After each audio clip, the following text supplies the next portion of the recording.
सर्वेषां शान्तिर्भवतु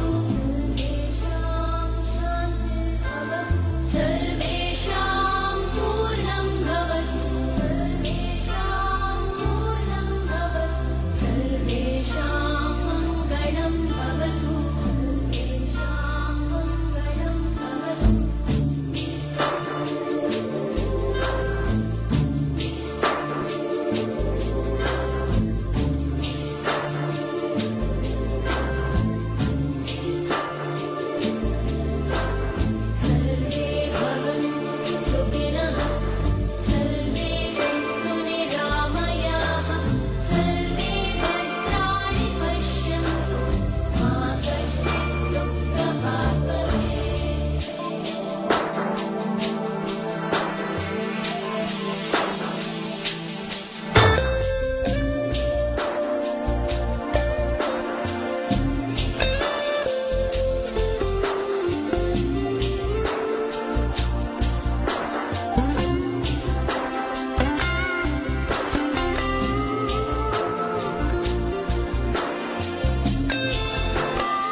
एक कण भी नहीं ध्यान देता।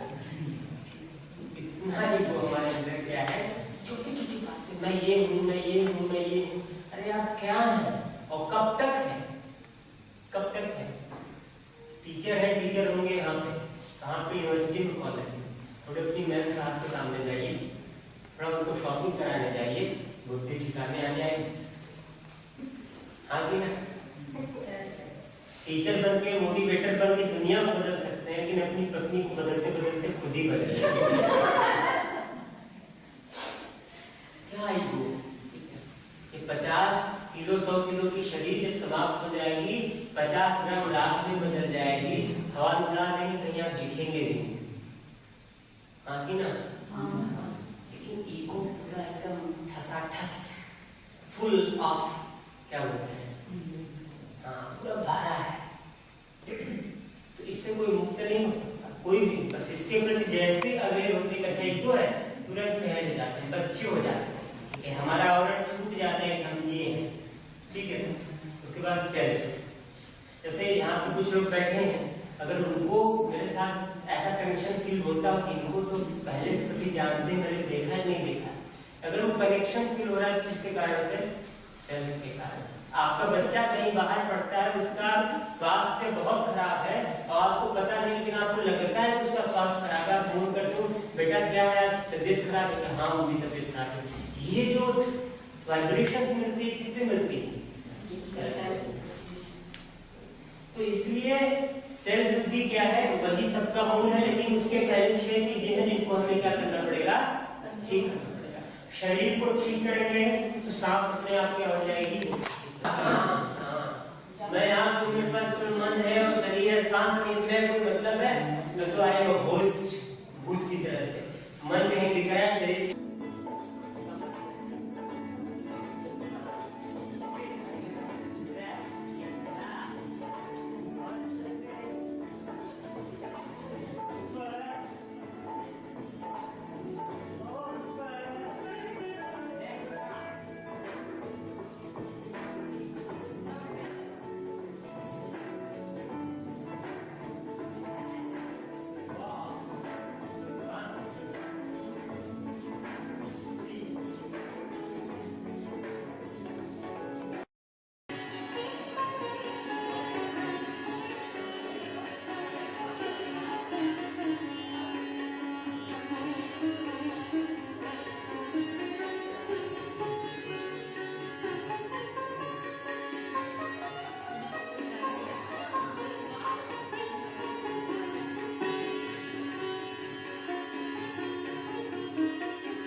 भारतीय संगीत को प्रारंभ से ही मनोरंजन का साधन माना जाता रहा। आत्मरंजन भी इसका प्रमुख माध्यम रहा। आज इसे व्यवसायीकरण की ओर धकेल दिया गया है, जो अनुचित सजान पड़ता है। आज का युग वैज्ञानिक युग है। विज्ञान और संगीत में प्रमुख अंतर यह है कि संगीत कला की अंतरात्मा को स्पर्श करती है, जबकि विज्ञान उपयोगिता पर आधारित है। आज परिवर्तन के नाम पर जो आधुनिक संगीत का आनंद लोग उठाते हैं, वह भी सकारात्मक प्रभाव मनुष्य के व्यक्तित्व पर नहीं छोड़ता है। कला के ऐसे बढ़ते प्रयोग ने मानव मन को मानसिक रूप से प्रबल बना दिया है। किसी भी शिक्षा का उद्देश्य मानव मस्तिष्क व्यक्तित्व का सर्वांगीण विकास प्रमुख रूप से होता है। समाज में आज मनुष्य के हृदय में प्रेम, ममता, भावना, त्याग, करुणा, सहयोग, जो समाज को एक दूसरे के साथ जोड़ता है, समाप्त होता जा रहा है। तमाम सुख सुविधाएं संपन्न होते हुए मानव समाज नींद और शांति भंग करते हुए मनुष्य चिंता और तनाव से ग्रस्त है। समाज में प्रतिस्पर्धा, ईर्ष्या, हिंसा का स्तर प्रमाण बढ़ रहा है। फलस्वरूप मानव जीवन अनेक विकारों से ग्रस्त होता जा रहा है। भाव विकास की क्षमता एवं संपूर्ण धनात्मक ऊर्जा का विकास शनि शनि समाप्त होता है। आधुनिक परिवेश के साधनों को प्राप्त करने की लालसा के कारण आज मनुष्य के व्यक्तित्व विकास एवं उसके व्यक्तित्व को विकृत कर दिया। हिंसा का प्रमाण बढ़ता जा रहा है। चारों ओर मानसिक अशांति के कारण आज का मानव समाज दुख, शोक, हार्ट अटैक, रक्तचाप, अवसाद एवं अन्य मानसिक बीमारियों से ग्रस्त होता जा रहा है। संगीत मन की एकाग्रता, मानव विकास, शांति का नियंत्रण एवं नियोजन, संपूर्ण धनात्मक ऊर्जा का विकास, मनुष्य के साथ साथ पशु पक्षियों वनस्पतियों पर उसका प्रभाव, आनंद, उल्लास, शांति भरने की क्षमता रखता है। वैसे देखा जाए तो सभी कलाओं का प्रमुख उद्देश्य एवं चरम लक्ष्य परमानंद एवं शांति प्राप्त करना है। मेरे अपने जीवन का जो अनुभव है, लगभग मैं 20 साल से टीचिंग कर रहा हूँ।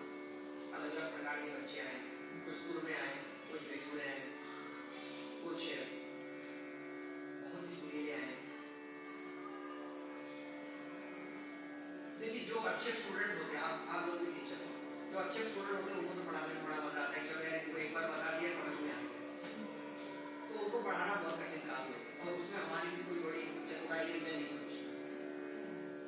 कुछ स्टूडेंट ऐसे आते हैं जिनको 2 बार बताना पड़ता है, 3 बार बताना पड़ता है, समझ जाते हैं। और कुछ स्टूडेंट होते हैं उनको कितनी बार भी बताना, उनकी समझ में नहीं है।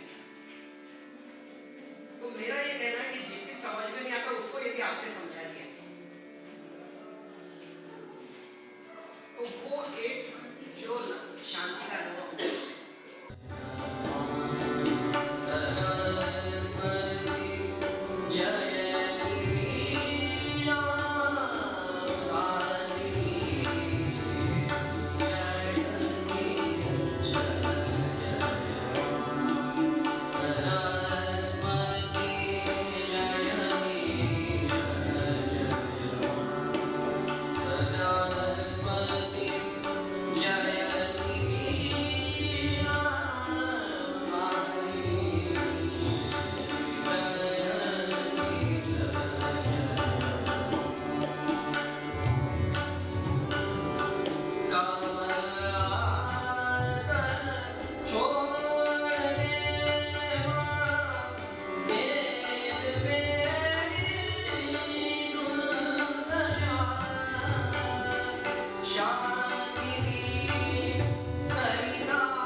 Transmitted from one generation to the other generation through a non-biological process.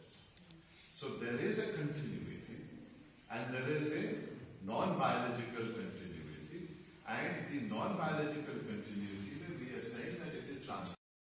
Peace is a relative term. That which is peace for you may not be peace for Pakistan. That which is peace for China may not be peace for India. So peace is not an absolute, it cannot be defined in any absolute term. But to live in a world of tranquility, you need to have some kind of environment in which amicably, cohesively, with an understanding, people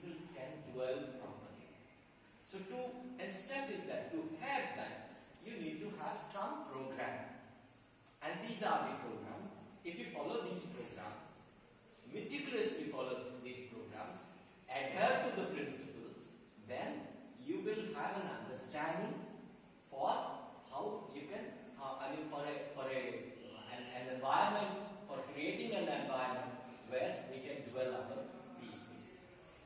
And peace applied to war. Why one should go to war? Why one goes for war? War के लिए क्यों जाता है? उसके जाने के लिए अभिप्राय क्या है? War is again because of greed. War is because of ego. War because of gain, economic gain. For example, the war that happened very recently with Iran. What was the reason? What for? Like we are having the vision, we are having the hearing sensation, then the smell, then the taste, then the touch, all these five senses. Then five organs of actions, जिसको हम लोग कर्म इंद्रियां कहते हैं. And then the consciousness, ego, mind and wisdom. Everything is there. So whatever is there, everything is getting operated with our consciousness.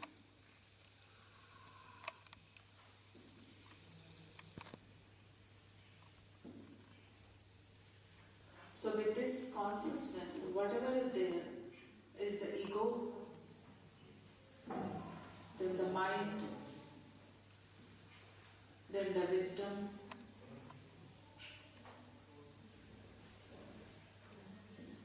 then the five senses, then the five organs of actions,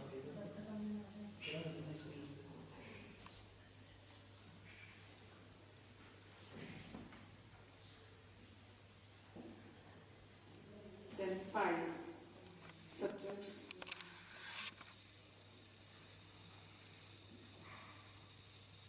This is five sense organs. This we can say senses also. Then five cross elements, which we say Chittijal power. The moment it goes, everything gets vanished. So this is the most important. Feel it.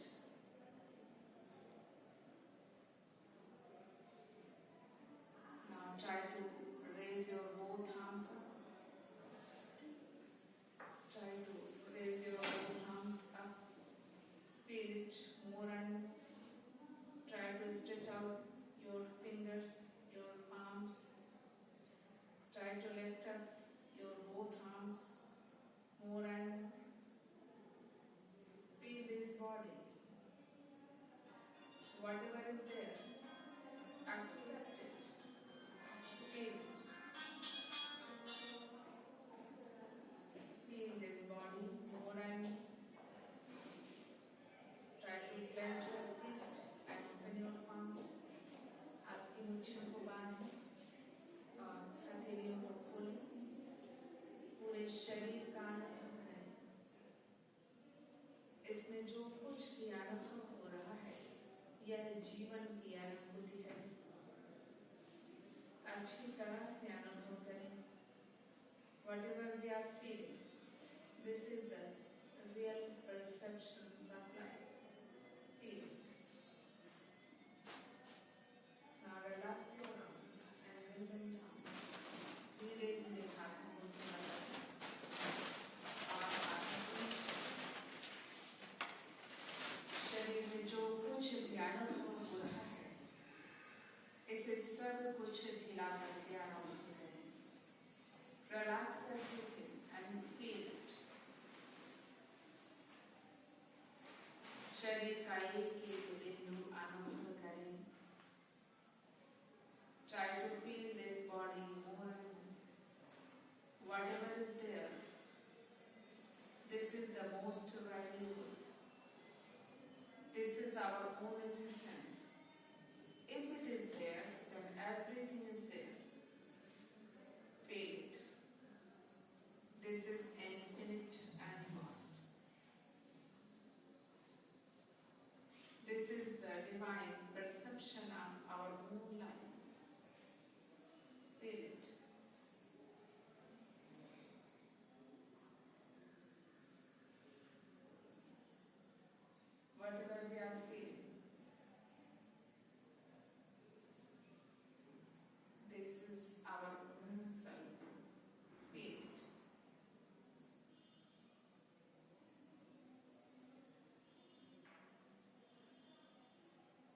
अच्छी तरह से अनुभव करते हुए आइए दोनों पैरों को सामने की तरफ फैलाएं। Now let us extend our both legs front. दोनों पैरों को सामने की तरफ फैलाएं। शांति भाव में बैठे हुए पूरे शरीर का अनुभव करें। दोनों पैरों की उंगलियों और पंजों को अंदर बाहर की तरफ चलाएं। Try to move your toes, your feet in and out, gently and slowly.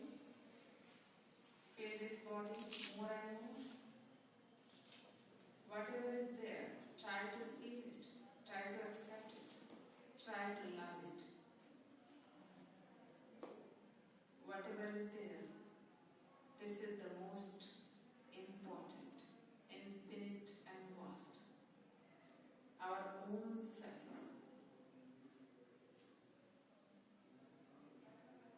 Our own self is there from toes up to the top of the head.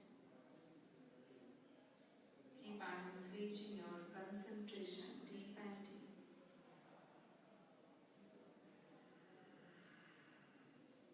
Try to feel it, and then at the same time put your both hands on your posterior surface of it.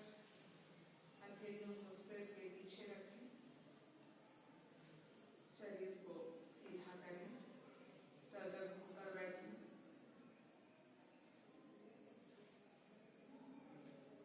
Feel this body more and more. Try to be more straight and alert. Feel this body more and more. अच्छी तरह से अनुभव करें। पैर के पंजों को अंदर बाहर चलाते हुए try to move your toes and your feet in and out same time. Feel this body more and more. अच्छी तरह से अनुभव करें। जीवन की अनुभूति के लिए जीवन की संपूर्ण अनुभूतियों में और अधिक ध्यान बढ़ाएं। Try to feel this body more and more. अच्छी तरह से अनुभव करें और अब दोनों हाथों को ऊपर की तरफ उठाएं। Now try to raise your both arms up once again. Feel it more and more. Try to clench your fist and open your arms.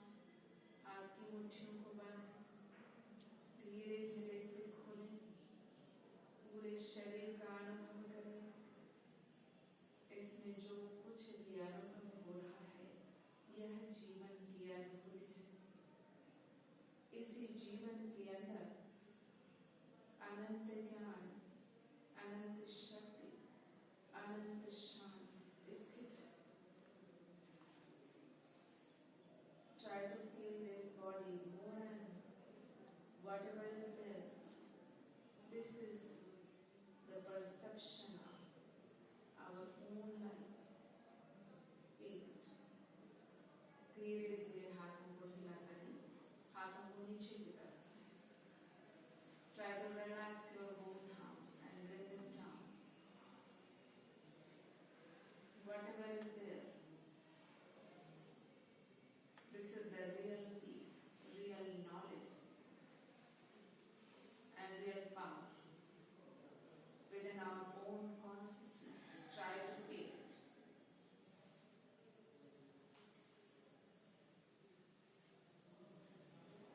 पूरे शरीर का अनुभव करें।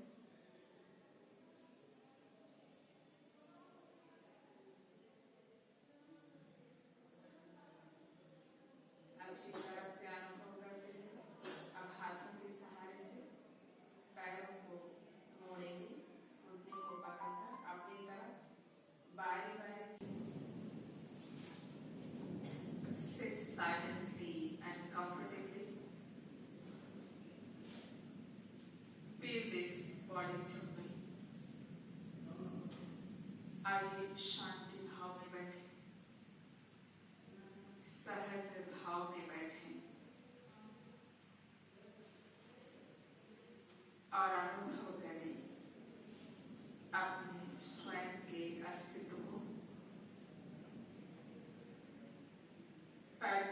इंद्रियों से लेकर सिर तक अपने स्वयं के अस्तित्व में ध्यान बढ़ाने का प्रयत्न करें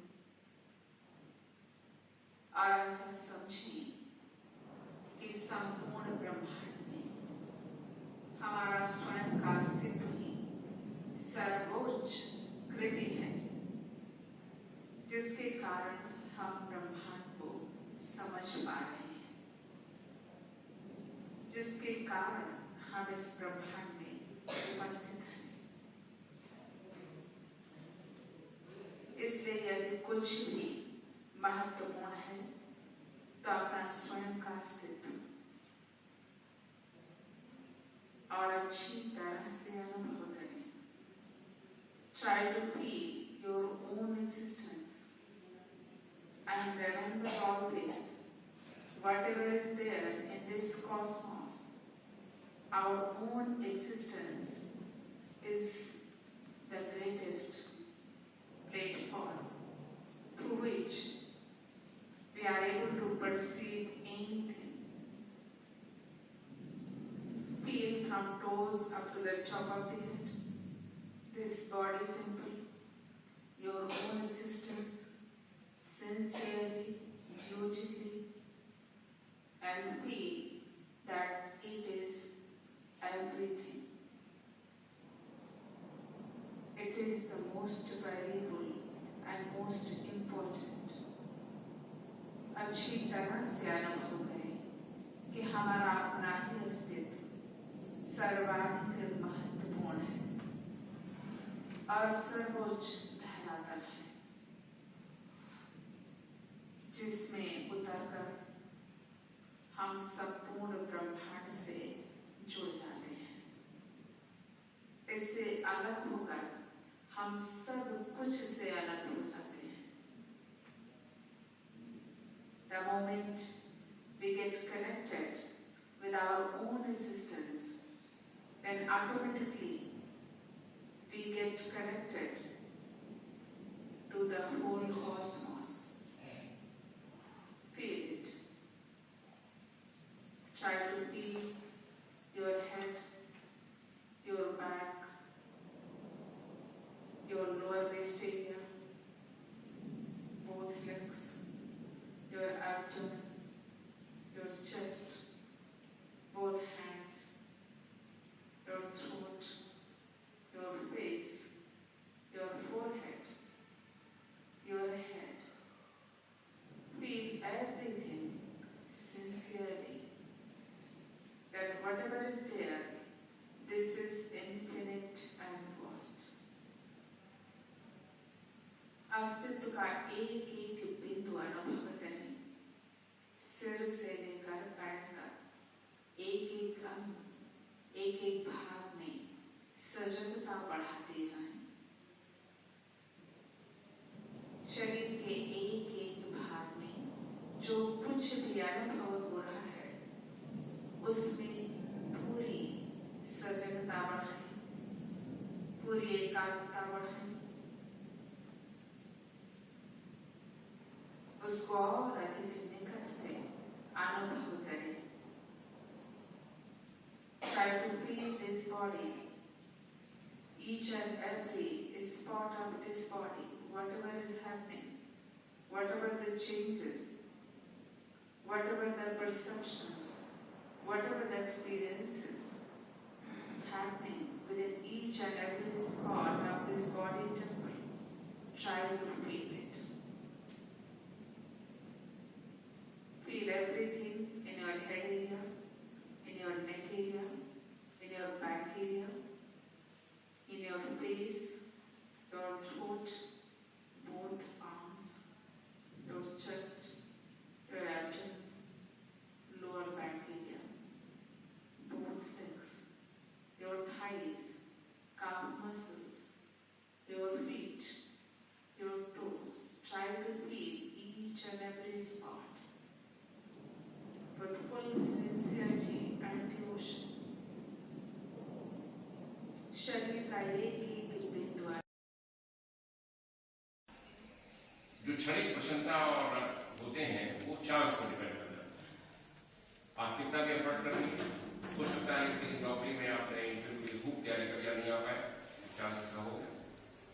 किया, खूब मेहनत किया, लेकिन कोई पेपर ऐसा क्वेश्चन आ गया, आप नहीं कर पाए और आप नहीं पास हो पाए। तो क्षणिक जो प्रसन्नता या क्षणिक अवसाद होता है, इसमें चांस फैक्टर होता है, और इसको कुछ लोग भाग्य कर देते हैं, कुछ प्रोविडेंस करते हैं, कुछ दैवी कृपा कर देते हैं, कुछ दैवी की क्रोध कर देते हैं, जो भी कर देते हैं, पर चांस फैक्टर होता है। इस संदर्भ में पढ़ना चाहते हैं तो युद्ध अकेला नहीं है, युद्ध के साथ युद्ध धर्म है और योद्धा धर्म भी है, और इथिक्स ऑफ वॉर भी है, ये साथ साथ चला आता था। इसलिए युद्ध हरदम बुरा था, ये मानना भी हमारी गलतफहमी है। मैं ये सोचती हूँ कितने दिनों से ये मानकर चलते चले आ रहे हैं हम लोग, ये तो गलत है, गलत है। किसी भी सभ्यता और संस्कृति में युद्ध को डिनाई किया ही नहीं जा सकता, मेंटल को भी और फिजिकल को भी। ये भारतीय संस्कृति का भी संदर्भ है और ये विश्व का भी संदर्भ है। दूसरी चीज यहाँ पे मैं कहना चाहती हूँ कि जैसा कि आप लोग एकेडमिक स्टाफ कॉलेज में आए, आप लोगों को विदित है कि 1986 में एकेडमिक स्टाफ कॉलेज की स्थापना हुई, और आपको आश्चर्य होगा कि एजुकेशनल पॉलिसीज में भी 1986 का ही समय, ये समय था जबकि एथिक्स और वैल्यूज के ऊपर कैरिकुलम डिजाइन करने के लिए एक प्रयास आरंभ हुआ पहली बार। और उस एकेडमिक स्टाफ कॉलेज की स्थापना करते समय ये मंतव्य बनाया गया कि टीचर्स आर नॉट बॉर्न, ये मंतव्य था उनका, दे आर मेड। और उनको बनाने के लिए एकेडमिक स्टाफ कॉलेज की स्थापना की गई कि जो टीचिंग में, अब तो बहुत बुरी स्थिति हो गई, जिनको जहां कुछ नहीं मिलता वो बेचारे टीचर बनने आते हैं, तो ऐसी दृष्टि से तो टीचर बनाने के लिए ये एक अनिवार्य आवश्यकता है आपकी। और यदि इस तरीके का विषय हो पीस एजुकेशन, तो सोने में सुहागा है कि यदि टीचर को टीचर ही बनाना है, टीचर का मतलब केवल टीचिंग से नहीं है, गुरु बनना है उसको, गुरुता लानी है उसको। और गुरुता लाने में यदि इस तरीके के विषय रिफ्रेशर में आते हैं तो मैं सोचती हूँ बहुत सराहनीय है, और मैं सोचती हूँ साधुवाद की पात्र हैं professor Pratibha Upadhyay. To grow in the logos of the world, that from that word dialogue between the and dialogue is when people begin from not knowing the problem, and to just talk about the problem, the solution by itself comes. Okay. Yes. After same thing is conversation between many people or two people about any problem, and by discussion to get any solution. Discussion आपस में चलिए वो अभी आते हैं आपसी परिचर्चा है, जो किसी मुद्दे पर या उस पर आपस में लोग बात करके निश्चित निष्कर्ष पर पहुंचते हैं। Anything else? हाँ, एक प्रशांत जी जो डायलॉग है, हम अपना सोच बता रहे हैं। 2 या 2 से अधिक लोगों में प्यारपूर्वक और शांतिपूर्वक किसी विषय पर चर्चा। हाँ, विचार विमर्श, उसमें प्यारपूर्वक शांतिपूर्वक दोनों चीज रहना चाहिए। एक constructive talk, constructive talk, no ordinary talk, but it is a constructive talk. Yeah.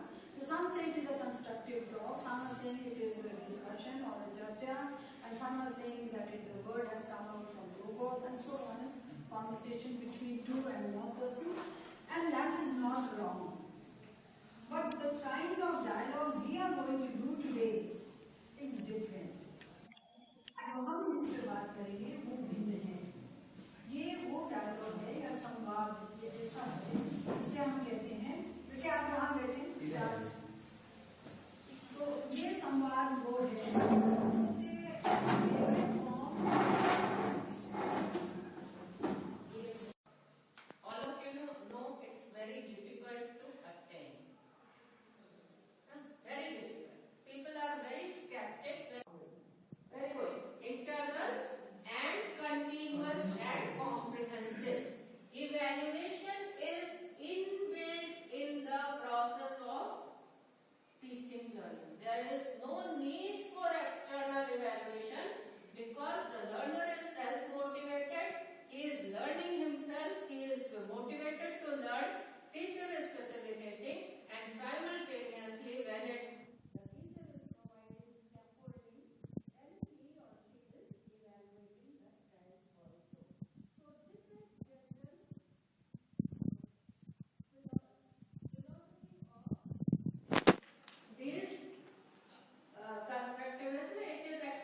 revolves around our experiences. And that is the basic principle of constructivism, that we experience things, we learn on the basis of our experience. What this traditional theory or behaviorist theory has said, there is one stimulus, there is one response, the moment the bond between the two plates and learning takes place. It is not, it is a mechanical way. आप dog को food दिखाइए, dog सलाइवेट करने लगेगा, घंटी बजाइए, वो घंटी की bell की साउंड पे सलाइवेट करने लगेगा. Human being or learning according to constructivism is not like that. We learn through experiences. As our experiences are different, there is difference in our learning experiences, and we perceive things. She said the fish perceived it.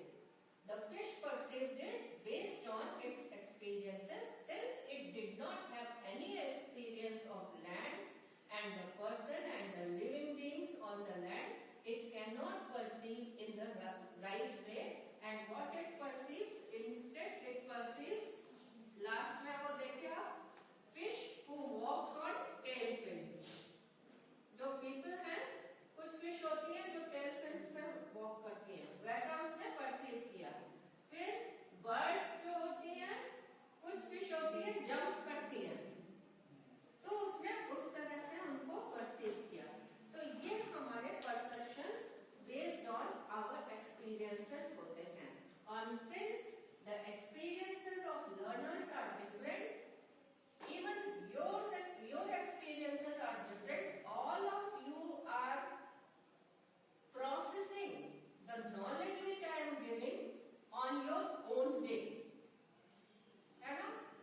हर कोई अपनी अपनी तरह से, अभी मैं अगर सबकी copy देखूं तो सबने अपनी अपनी तरह से नोट लिया होगा, because the information which is provided to you is automatically being processed based on your experiences. So we find individual differences based on the experiences of learner. So no two learners are same. Each learner has different experience, so learning is also different. And one thing more you should also keep in mind, that constructivism is not a theory of teaching. It is a theory of learning, how the child learns. Converting learning theory into teaching is quite a difficult task, though 5 E's का concept आपको पता होगा. 5 E of constructivism. We are not discussing constructivism, so I will not focus on that. But you should remember that no two individuals are same, and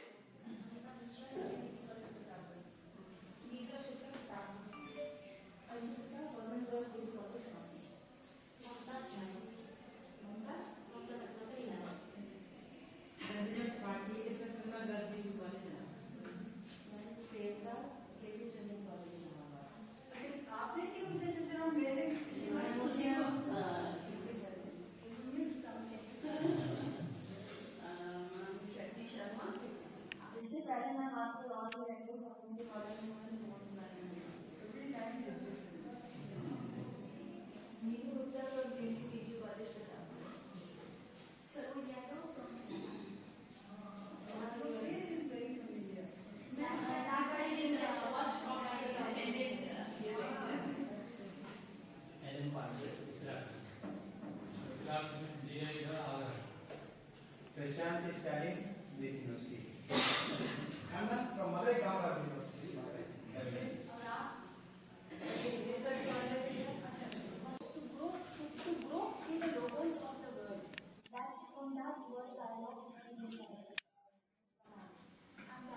जो किसी मुद्दे पर या उस पर आपस में मिलजुल हम लोग बात करके निश्चित निष्कर्ष पर पहुंचे। Anything else? हाँ, एक चीज Prashant? दीदी जो डायलॉग हम अपना सोच बता रहे हैं, 2 या 2 से अधिक लोगों में प्यारपूर्वक और शांतिपूर्वक किसी विषय पर चर्चा। हाँ हाँ, विचार विमर्श। अब उसमें प्यारपूर्वक शांतिपूर्वक दोनों चीज रहना चाहिए। एक constructive Constructive talk, no ordinary talk, but it is a constructive talk. Yeah. So some say it is a constructive talk, some are saying it is a discussion or a charcha, and some are saying that the word has come out from logos, and so on is conversation between 2 and 1 person, and that is not wrong. But the kind of dialogue we are going to do today is different. जो हम इस पर बात करेंगे वो भिन्न है। ये वो डायलॉग है या संवाद या ऐसा है जिसे हम कहते हैं, बेटे आप वहाँ बैठे, तो ये संवाद वो है जिसे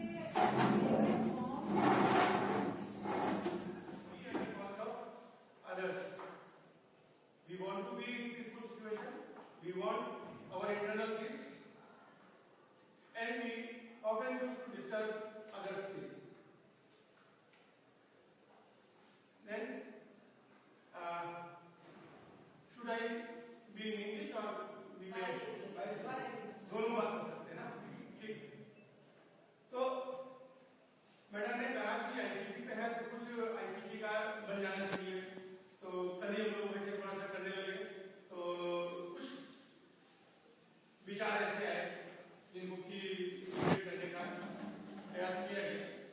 लेकिन जहाँ तक पीस का सवाल है, आप लोग काफी दिनों से बात कर रहे हैं, चर्चा कर रहे हैं, पीस है क्या, पीस को क्या हम एजुकेशन में ला सकते हैं, नहीं ला सकते हैं, can we educate our pupils to be in peaceful situation, to respect others' peace।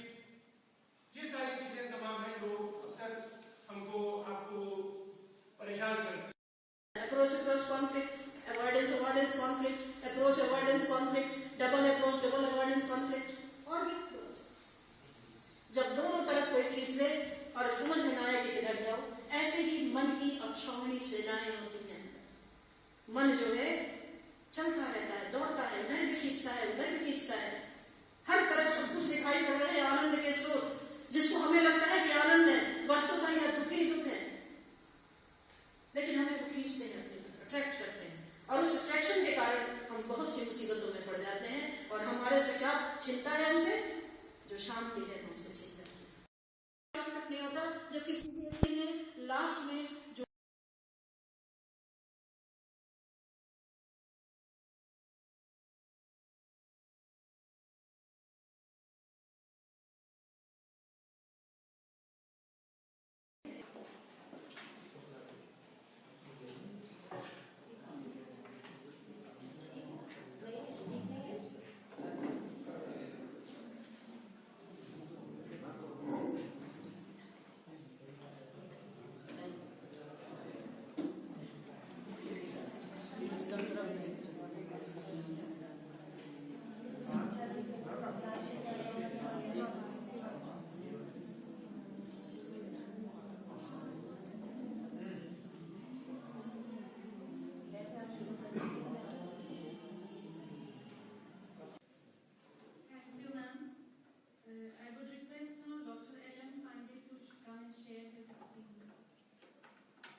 न हो कुछ भी, सिर्फ एक सपना हो तो भी हो सकती है शुरुआत। न हो कुछ भी, सिर्फ एक सपना हो तो भी हो सकती है शुरुआत। और यह दीक्षा द्वारा शिक्षा शास्त्र में 14वें रिफ्रेशर कोर्स की शुरुआत 7 जनवरी को यहाँ प्रारंभ हुई थी, और तब से जो कि विषय भी शांति पे और अहिंसा पर आधारित था, और तब से लगातार जो सेशन चले उनमें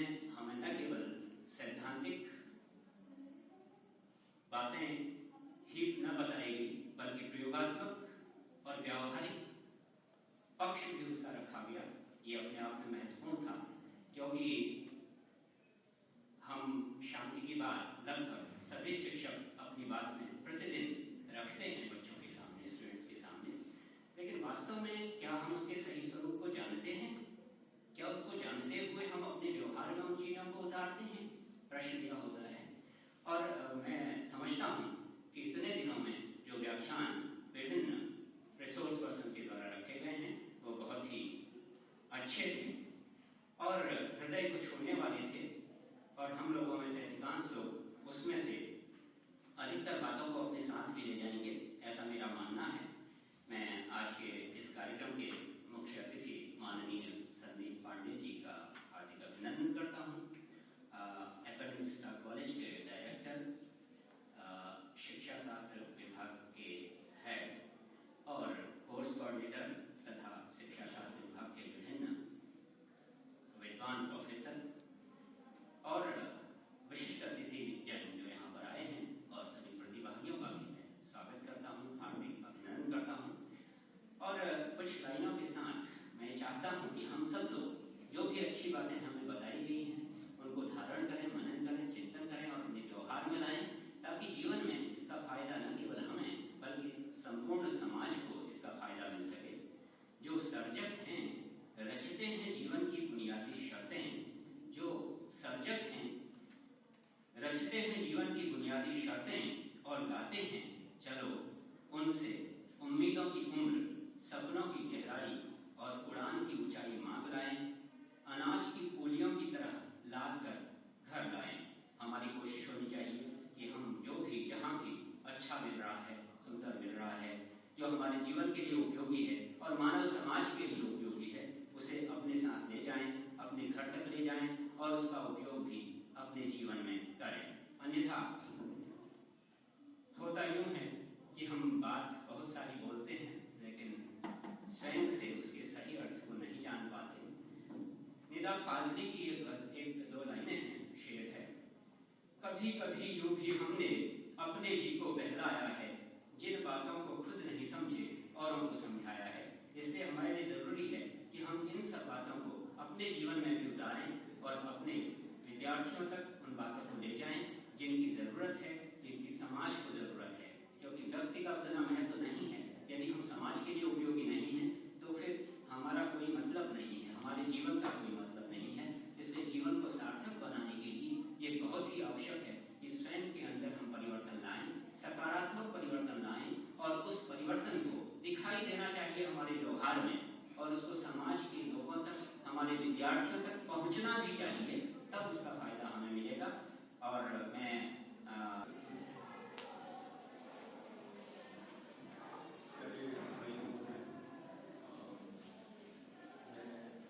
आया था तो मैंने सोचा था कि कुछ और बोलूँगा। सामाजिक और आर्थिक वंचना के कारण जो शांति का अभाव है, मैंने सोचा था यहाँ आके मुझे एहसास हुआ कि यहाँ पे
कहना चाह रहे थे उनसे बात नहीं हो पा रही। तो ये सोचा गया कि कैसे लोगों से बात की जाए जिनके बीच में सरकारी मीडिया ने भ्रम का प्रचार किया है। तो ये हुआ कि सड़कों पर निकला और मेरी पहली लंबी पदयात्रा पोखरण से सारनाथ 3 महीने 88 दिन 1000 किलोमीटर की हुई। पदयात्रा शुरू हुई खेदोलाई गांव से, जो परमाणु परीक्षण के सबसे नजदीक गांव है स्थल के, और पहला विरोध हुआ पोखरण में। और पता नहीं हम लोगों को क्या क्या कहा गया, अमेरिका के एजेंट, सोनिया गांधी के एजेंट, और ये भी कहा गया कि हिंदुस्तान में आप इसका विरोध कर सकते हैं क्योंकि हिंदुस्तान जो है एक लोकतंत्र है, क्या आप पाकिस्तान में जाके ये बात कह सकते हैं, क्योंकि तब तक पाकिस्तान भी कर चुका था अपना परीक्षण। तो हमें ये समझ में आया कि ये जो अभियान है इसको हमको मिलकर चलाना पड़ेगा, हिंदुस्तान और पाकिस्तान के लोगों को, कि दक्षिण एशिया को इन हथियारों से मुक्त किया जाए। आपको मालूम है कि दुनिया में 5 ऐसे इलाके हैं जिन्होंने दक्षिण पूर्व एशिया के सारे देश और कजाकिस्तान वगैरह 5 देश हैं मध्य एशिया में, और एक देश है मंगोलिया जो 2 महाशक्तियों के बीच में स्थित है, लेकिन उसकी संसद ने प्रस्ताव पारित किया है कि वो परमाणु हथियार नहीं बनाएगा। और इन देशों की कुल मिला के संख्या देखेंगे तो वो 110 के ऊपर है, यानी आधी दुनिया ने समझदारी के साथ ये फैसला किया है कि हमें इस खतरनाक हथियार की जरूरत नहीं है, जिसको लेके हमने अपने देश में बहुत धूमधाम से ढिंढोरा पीटा कि हमारे पास पता नहीं क्या आ गया है, कि अब तो पाकिस्तान क्या खतरनाक चीज है। क्योंकि असल में हथियार से तो सुरक्षा आती नहीं, ये हर एक समझदार व्यक्ति जानता है, इसलिए अरविंद केजरीवाल ने सुरक्षा देने से मना कर दिया। लेकिन और उनको ये भी मालूम है कि जब जिस दिन मरना होगा तो उस दिन जब इंदिरा गांधी और राजीव गांधी नहीं बचे, हाँ, तो वो क्या बचेंगे। तो लेकिन जब देश की बात आती है तो पता नहीं क्यों लोग भ्रमित हो जाते हैं, उनको लगता है कि नहीं ये तो बहुत जरूरी है। तो ये जरा सोचने का विषय है कि व्यक्तिगत स्तर पे हम हथियार से सुरक्षा मिलती है इस बात को नहीं मानते हैं, लेकिन देश के पास परमाणु बम हो इस बात को बहुत सारे लोग मानते हैं। और हमारा अभियान ही यही था कि सुरक्षा हथियारों से नहीं होती, सुरक्षा मिलती है विश्वास के आधार पर जो संबंध है, और समझदार लोगों ने इसी तरह से जिया है और वो इसी तरह से जीते हैं, और उसमें बहुत सारे समझदार मुल्क भी शामिल हैं जिन्होंने इस तरह की स्थितियां की।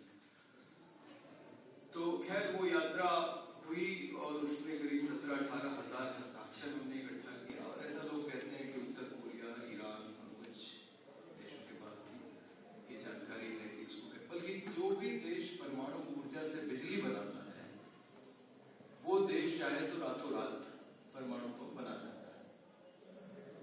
लेकिन ऑस्ट्रेलिया जैसे समझदार देश भी हैं जो पूरी दुनिया को यूरेनियम की आपूर्ति करते हैं, लेकिन खुद उन्होंने परमाणु बम तो छोड़िए पर एक भी परमाणु बिजली घर नहीं लगाया है, क्योंकि उनको लगता है कि ये बहुत खतरनाक चीज है। तो जब हम लोग की पाकिस्तान की यात्रा हुई 2005 में, क्योंकि ये उसी समय हमने तय कर लिया था कि पाकिस्तान के साथ, पाकिस्तान के लोगों के साथ मिलकर ये चलाना पड़ेगा। तो पाकिस्तान के लोग भी अपने जैसे हम लोग हैं वैसे ही वो भी नहीं, ज्यादातर जो सामान्य लोग हैं, उसने 3 बातें हमने लिखी थी। एक तो हमने ये कहा था कि हिंदुस्तान और पाकिस्तान अपने जितनी भी आपस की समस्याएं हैं उसको बातचीत से हल करें, मतलब युद्ध से हल न करने की कोशिश करें, बातचीत से हल करें। कश्मीर की समस्या का हल कश्मीर के लोगों की राय के अनुसार निकाला जाए। दूसरा ये था कि हम अपने परमाणु हथियार तो तुरंत खत्म करें, और रक्षा का बजट कम करके उस पैसे को दोनों तरफ की गरीब जनता के विकास के काम में लगाएं। और तीसरा ये था कि पासपोर्ट वीजा की जरूरत आने जाने के लिए खत्म होनी चाहिए। अब इसमें जो हमारा मजेदार अनुभव रहा वो ये कि जब ये बात पढ़े लिखे लोगों के बीच में रखी जाती थी तो वो बड़े परेशान होते थे, अरे आप क्या बात कर रहे हैं, पासपोर्ट वीजा की व्यवस्था ही आप खत्म कर रहे हैं, तो पाकिस्तान से तो सारे आतंकवादी चले आएंगे। तो उनको बताना पड़ता था कि आतंकवादी पासपोर्ट वीजा लेके नहीं आते।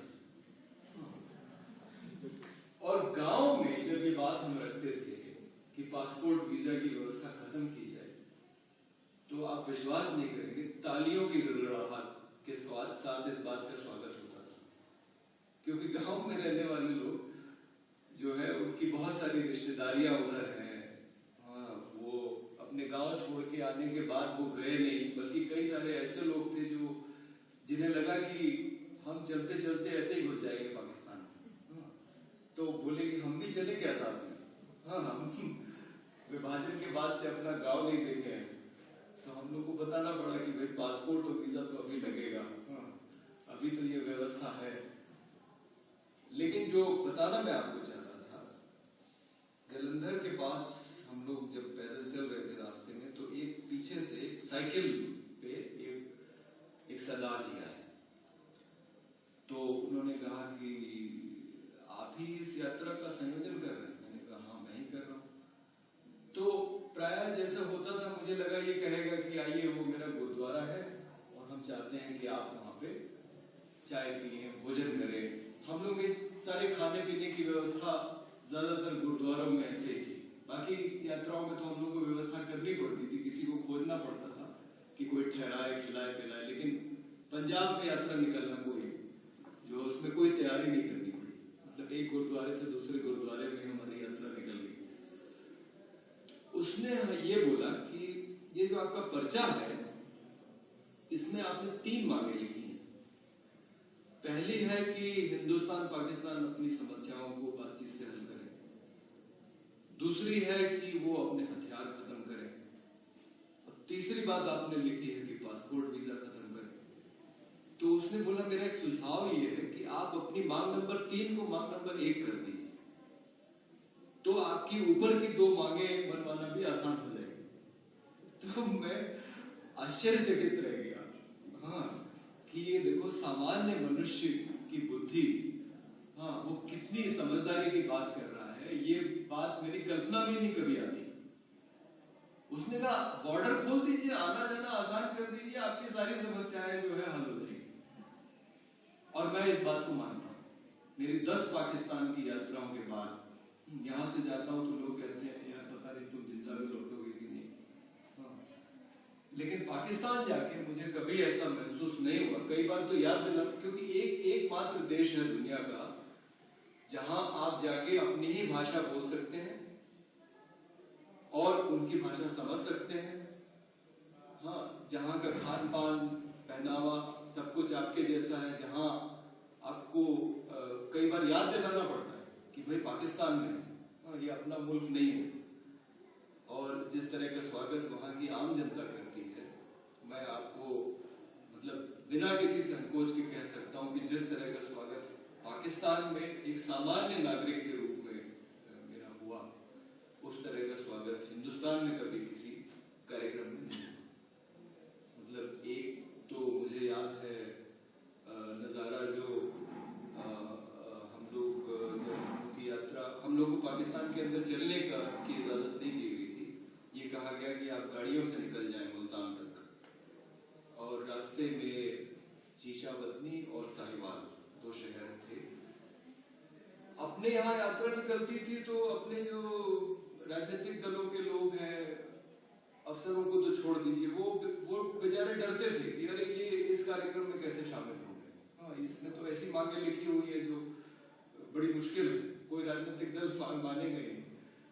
लेकिन पाकिस्तान में पाकिस्तान पीपल्स पार्टी के कार्यकर्ताओं ने जगह जगह हम लोग का जोरदार स्वागत किया, और साहिवाल में एक सुपरिंटेंडेंट ऑफ पुलिस वर्दी में आके मंच पे बैठ गया, बोला कि मैं इन मांगों का समर्थन करता हूँ।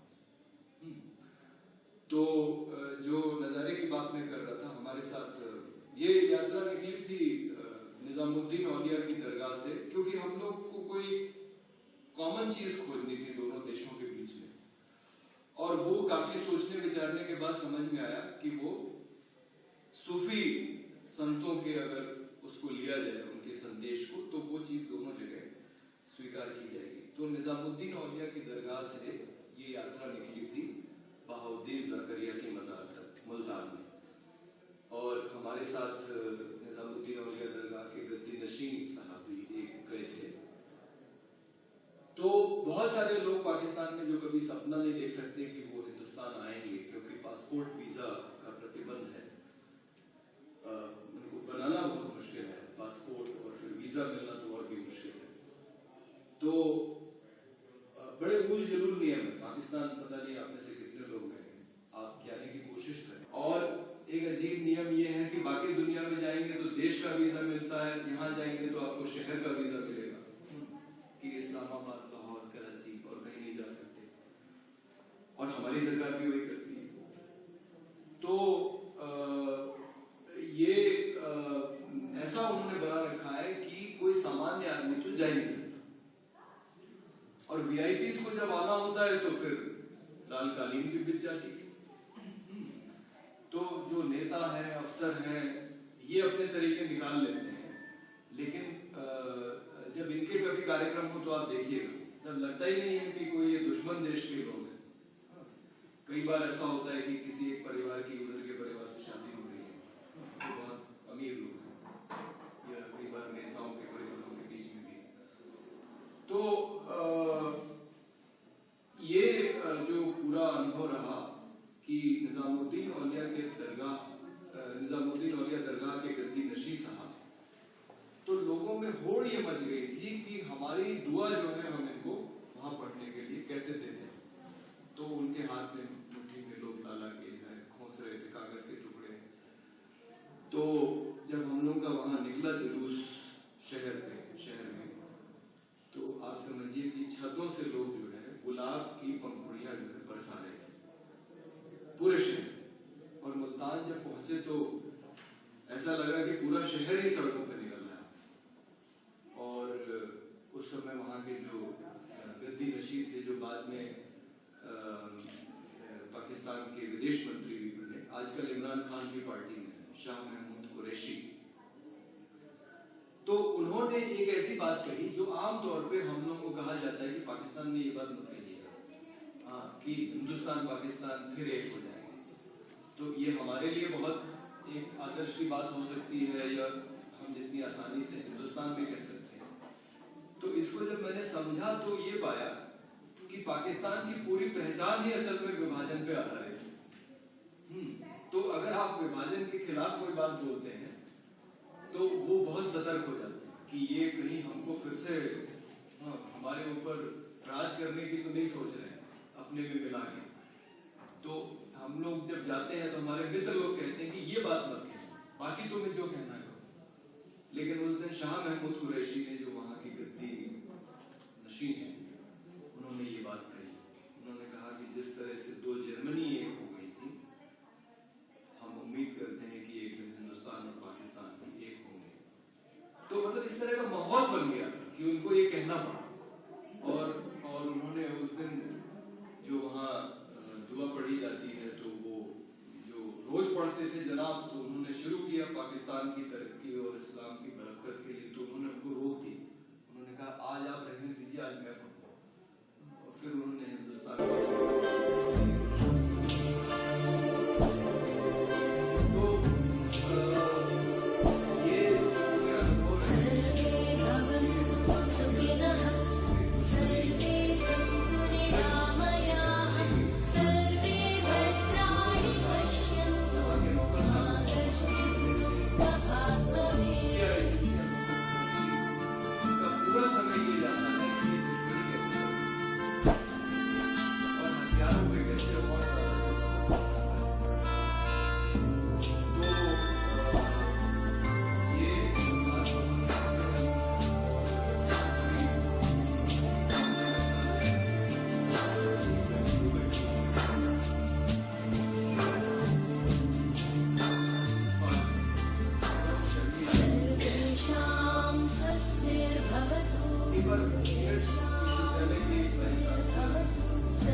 हजारे कहते हैं कि जरूरत पड़ेगी तो मैं दोबारा लड़ने जाऊंगा, हाँ, सीमा पे। और प्रशांत भूषण क्या कह रहे हैं? वो वही बात कह रहे हैं जो विनोद शर्मिला कह रही है 12-13 साल से। लेकिन प्रशांत भूषण की पिटाई हो जाती है और आम आदमी पार्टी की हिम्मत नहीं है कि जो सही बात प्रशांत भूषण कह रहे हैं, भाई ये लोकतंत्र का तकाजा है, ये जो स्वराज की बात ये पार्टी कर रही है, ये उसका सिद्धांत है कि लोग अपने इलाके के निर्णय लेंगे। लेकिन जब कश्मीर का सवाल आता है तो कश्मीर का निर्णय कश्मीर के लोग नहीं लेंगे, वो हम लोग लेंगे। ये कौन सी सोच है? मैं इस बात से करूंगा कि ये जो हथियारों वाली बात है ये तो देर सवेर हो जाएगी, लेकिन जो सबसे कठिन सवाल है अपने समाज में खास करके वो है गैर बराबरी का। और इसीलिए मैं आम आदमी पार्टी में नहीं, जो कि अरविंद हमारे सबसे बहुत अच्छे मित्र हैं, मैं सोशलिस्ट पार्टी में, डॉक्टर लोहिया, जेपी, आचार्य नरेंद्र देव की जो पार्टी है वो बीच में खत्म हो गई थी, फिर अभी 2011 में जस्टिस राजेंद्र सच्चर ने उसको जिंदा किया। क्योंकि जो सबसे कठिन लड़ाई है हमारे लिए हिंदुस्तान में वो है गैर बराबरी के खिलाफ। और एक किताब आई है हाल में, उस किताब को जरूर देखिएगा। मैं मूल बात उसी पे करने वाला था, लेकिन अब मैं उसको बहुत संक्षेप में रख रहा हूँ। जॉन ड्रेस जो इसी शहर के एक अर्थशास्त्री हैं, बेल्जियम से वो पहले दिल्ली स्कूल ऑफ इकोनॉमिक्स आए, लंदन स्कूल ऑफ इकोनॉमिक्स से पहले दिल्ली स्कूल ऑफ इकोनॉमिक्स आए। उन्हें लगा कि ये भी बहुत एलीट है, तो फिर वो इलाहाबाद के छोटे से संस्थान जीवी पंत सोशल साइंसेज इंस्टीट्यूट में आए और अमर्त्य सेन के साथ किताबें लिखते हैं। अमर्त्य सेन खुद कहते हैं कि हमारी जो किताबें हैं जो हमने संयुक्त रूप से लिखी हैं उसमें सारी मेहनत जॉन ड्रेस करते हैं और श्रेय मुझे मिलता है। ताजा किताब में वो ये कह रहे हैं of uncertain glory India and it's contradictions कि हिंदुस्तान ने जीडीपी ग्रोथ रेट में तो बहुत तरक्की की, इतनी तरक्की की दुनिया के और किसी देश ने इतनी तरक्की नहीं की, और वो 8-9% से 5-6% के गिरने के बावजूद चीन के बाद हमारा दूसरे नंबर का ग्रोथ रेट है। विकास दर में तो हम अव्वल, लेकिन जो सामाजिक मानक है उस पे हम दुनिया में सबसे फिसड्डी, मतलब हमारी तुलना बस अब अफ्रीका के कुछ देशों के साथ की जा सकती है, बाकी दुनिया हमसे बहुत आगे निकल गई।